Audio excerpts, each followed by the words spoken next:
Baik, bismillahirrahmanirrahim. Assalamualaikum warahmatullahi wabarakatuh.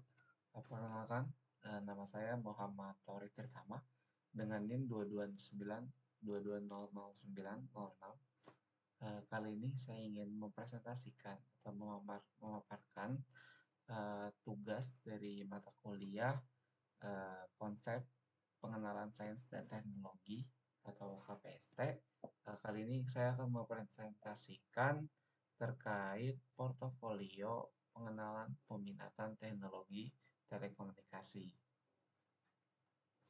Baik, yang pertama ada simulasi dan pemrograman perangkat jaringan, yaitu eh, judul yang diambil yaitu ada uji kinerja Quality of Service atau QoS dalam lingkungan Software Defined Network atau SDN yang kita sebut menggunakan controller box dan RIU dengan studi kasus live streaming video. Pada proyek yang pertama ini atau portofolio pertama ini, bagian saya itu memprogram atau menjalankan, menginstalasi untuk menggunakan controller box. Controller box ini saya buat dengan topologi melalui Mininet menggunakan mini edit yang dimana di situ dapat menyeting port dan IP yang kita sesuaikan dengan controller box sendiri. Jadi bagian saya itu bagian untuk menjalankan controller box yang terhubung dengan topologi yang sudah dibuat. Nah, setelah itu, setelah berjalannya topologi yang kita buat atau yang saya buat pada controller box, lalu saya menjalankan hostnya yang contohnya yang sudah dijalankan itu ada antara host 1 dan host 2, yang dimana sesuai judul ya, studi kasus live streaming, dimana dari host 1 membuat live streamingnya video.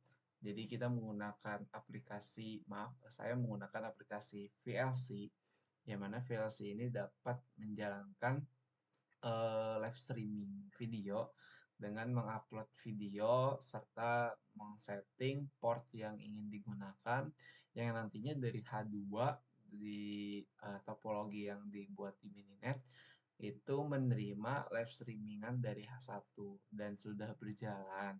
Nah, setelah berjalannya live streaming tersebut, kita menjalankan Wireshark atau aplikasi yang untuk mengetahui uh, yang akan kita pantau itu quality of service seperti delay-nya, jitter, terus paket loss-nya. Jadi di sana setelah sambaring berjalan live streaming yang diterima dari H2, kita ambil capture file pada Wireshark itu. Nanti kita analisis, kita download yang sudah kita capture pada Wireshark. Nanti di sana ada hasil dari mungkin dari berapa paket loss-nya, berapa pengeluaran paket dari live streaming yang sudah dijalankan. Nah, nanti setelah di-capture, dihitung dengan perhitungan JS.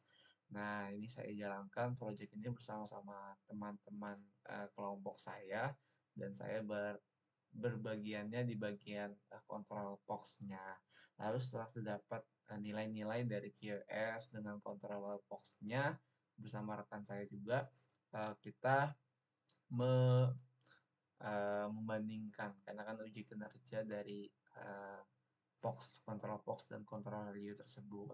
Tools yang saya gunakan itu ya pasti ada virtual mesinnya, lalu pada Ubuntu-nya, setelah Wireshark-nya. Dan buktinya dapat dilihat melalui barcode yang sudah saya buat. Itu portofolio pertama yang saya berikan. Lanjut ke portofolio kedua, yaitu saya membuat jurnal dengan judul implementasi FreePBX sebagai server VoIP atau Voice over Internet Protocol. dengan berbasis VMware dengan protokol SIP. Jadi di sini saya merancang jaringan Voice over Internet Protocol dengan eh, dengan tools VMware, lalu menggunakan FreeBBX sebagai servernya, lalu membuat eh, extension untuk protokol SIP-nya dengan nomor yang dibuat dengan extension pada FreeBBX, di mana di jurnal ini saya menjalankan VoIP-nya yaitu dengan dua extension lalu disaling menghubungkan atau dari misalnya dari nomor 101 menghubungi 102, lalu nanti dari eh, yang sudah dijalankan menggunakan FreeBBX tersebut eh, di jurnal yang saya buat menghasilkan menilai pengujian parameter seperti nilai throughputnya yang dihasilkan, paket loss-nya apakah ada, serta delay dan jitter yang terjadi saat komunikasi melalui jaringan voice over internet gitu. Dan jurnal saya sudah disubmit pada jurnal Sinta 2 pada jurnal RESTI atau Rekayasa Sistem dan Teknologi Informasi. Lalu buktinya dapat di barcode bukti penyelesaian saya untuk proyek pembuatan jurnal ini. Toolsnya menggunakan VMware, Warsack sebagai teks QoS-nya, lalu FreeBBX dan Zoiper-nya sebagai klien di dalam US saya untuk menerima dan saling berhubungan yang extension yang sudah saya buat. Seperti itu untuk uh, portofolio kedua. Lanjut ke portofolio ketiga saya, yaitu adanya topologi membuat topologi jaringan VLAN dan OSPF atau Open Source Patch First, yang dimana saya menggunakan Cisco Packet Stretcher sebagai perangkat lunak simulator jaringan. Di sini saya membuat topologi dengan VLAN dan OSPF. Sebelumnya VLAN itu kan merupakan layer 2 dari data link, yang dimana topologi jaringan VLAN yang digunakan untuk mengelompokkan perangkat jaringan berdasarkan VLAN ID.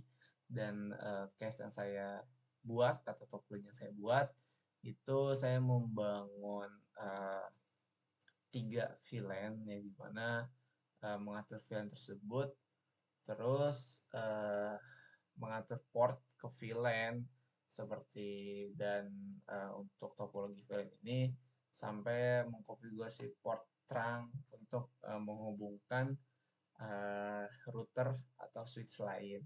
Lalu untuk OSPF sendiri, dan VLAN itu bertujuan untuk mengefisienkan jaringan dengan mengurangi broadcast domain dan meningkatkan keamanan dengan memisahkan departemen atau VLAN 10 seperti yang saya buat VLAN 20, VLAN 30 dengan fungsi organisasi ke dalam VLAN yang berbeda.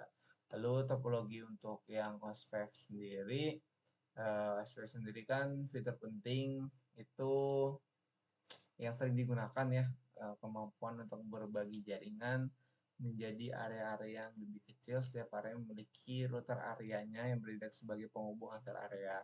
Lalu SPF ini kan merupakan protokol routing dinamis berbasis link stats yang digunakan untuk menentukan jalur terbaik dalam jaringan IP Internet Protocol. Jadi untuk SPF sendiri kan sebelum memasukkan IP yang ingin dibuat, kita kan biasa membuat IP address subnetting gitu ya, yang dimana itu ada perhitungan IP-nya sendiri. Dan untuk topologi SPF sendiri, uh, kita menggunakan protokol routing, yaitu proses pengiriman paket data melalui jaringan komputer, yaitu fungsi dari SPF sendiri. lalu kayak memasukkan router OSPF pada perintahnya, terus router ID-nya, serta networknya yang sudah diperhitungkan pada IP address subnet itu sendiri dengan kayak network bla bla bla, terus area 0 dengan area berapa. Seperti itu yang project ketiga yang saya buat. Toolsnya itu ada Cisco Packet Tracer dengan bukti-buktinya dapat dilihat melalui barcode yang sudah saya buat. Lanjut, eh, portofolio yang keempat saya yaitu adanya smart hoarding berbasis IoT, yang dimana ini salah satu project bersama teman-teman dan saya bagian merancang serta mengeksekusi dari sistem microcontroller ISP atau lebih ke aktuatornya atau inputannya pada step motor, karena basis atau dari smart holding ini ada pada step motor dengan drive-nya. Jadi bagaimana cara menjalankan holding otomatis dengan perputaran step motornya, dengan berapa waktu harus berputarannya, itu bagian merancang itu ada di bagian saya. Serta eh, karena merancang itu belum ada alatnya, waktu itu saya juga merancangnya menggunakan simulator di Tinkercad, tapi masih menggunakan Arduino Uno, karena di Tinkercad masih Arduino dan menggunakan apa stepper gitu ya. Jadi untuk simulatornya dan untuk eksekusinya kita langsung membeli barang-barang dan eh, bagian-bagian ada yang merancang bersama seperti itu. Jadi smart holding berbasis IoT ini, holding otomatis berbasis Arduino dan IoT memanfaatkan motor pergerak dan aplikasi Blink. Saya menemukan kontrol holding secara otomatis dan manual melalui smartphone. Jadi uh, hoarding ini dapat dibuka tutup dengan melalui smartphone kita gitu ya. Jadi mungkin case-nya yang kita targetin juga biasanya hordeng-hordeng yang pencakar langit gitu ya. Yang jendelanya di atas dan hanya ada di atas dan butuh hordeng atau uh, untuk buka tutup selama hordeng itu dapat dijalankan dengan smartphone. Jadi terkoneksi melalui aplikasi Blink. Jadi toolsnya ada Arduino Uno dan Blink serta praktek langsung. Bukti-buktinya dapat dilihat di barcode yang sudah saya terterakan. Lalu yang terakhir, portofolio terakhir saya yaitu pembuatan website Galeri Menong, yang dimana ini tugas dari proyek konsultasi bersama rekan-rekan. Untuk bagian saya sendiri, saya membuat wireframe atau UI UX dari desain website yang kita rancang untuk Galeri Menong sendiri. Jadi Galeri Menong itu salah satu UMKM gabungan dari Purwakarta, di mana dia menjual produk makanan tradisional atau barang-barang yang khas Purwakarta punya gitu, lokal punya di daerah Purwakarta, dan belum memiliki media sosial, memiliki media sosial Instagram, tapi belum mencakup untuk pemesanan melalui media online atau branding untuk galeri manual sendiri. Jadi kita membuatkan website, dan untuk bagian saya itu membuat wireframe menggunakan aplikasi Figma. Dan uh, website ini dibuat mengenai front end pada codingan HTML, CSS, dan Java. Dan saya di bagiannya CSS gitu ya, seperti rekan-rekan tahu, bagian front end saya di bagian CSS-nya. Buktinya dapat dilihat di barcode yang sudah tertera. Terus tools yang digunakan yang pasti Figma gitu ya untuk membangun UI UX-nya. Terus untuk pemrogramannya itu ada pada Visual Studio Code. Teman-teman dapat membuatnya gitu ya untuk HTML, CSS maupun Java yang diinginkan. Jadi ini portofolio terakhir saya, yaitu pembuatan website dari Memo. Lalu keminatan riset saya atau state of the art, eh, mungkin PDF-nya dapat dilihat di link barcode yang ada di sini, yang dimana secara singkatnya saya akan menjelaskan bahwa saya berminat untuk di bagian Internet of Things. Mungkin bisa masuk juga ke uh, jaringan, maaf, ya ke IoT gitu ya, dimana judulnya tuh kebagian monitoring sistem pendeteksi kebocoran gas alam pada saluran pipa rumah tangga berbasis IoT. Sedikit penjelasan terkait urgensinya atau state of the art yang saya minatkan gitu ya untuk riset ke depannya. Pertama, studi kasus atau latar belakang yang sempat terfikirkan akan keamanan pengguna karena masyarakat terus berkembang dan teknologi terus berkembang, yang mungkin kalau dari sejarahnya kenapa saya mengambil gas alam pada saluran pipa rumah tangga, karena mungkin kalau dari flashbacknya penggunaan gas alam atau gas LPG tabung sebelumnya itu perkembangan dari penggunaan eh, minyak tanah gitu ya. Zaman dulu menggunakan minyak tanah, sekarang lebih banyak penggunaan gas tabung, dan mungkin kedepannya akan menggunakan gas pipa dari perusahaan milik negara atau pemerintah atau PGN gitu ya. Yang dimana gas ini disalurkan melalui pipa-pipa yang sudah dibuatkan oleh apa perusahaan gas gitu ya. Dan tapi setelah riset atau setelah memantau keadaan melalui banyak platform, keamanan terkait kebocoran gas di pipa antar rumah itu masih belum dapat pendeteksian secara basis IoT gitu, Internet of Things. Jadi saya ada keminatan dari state of the art-nya seperti itu.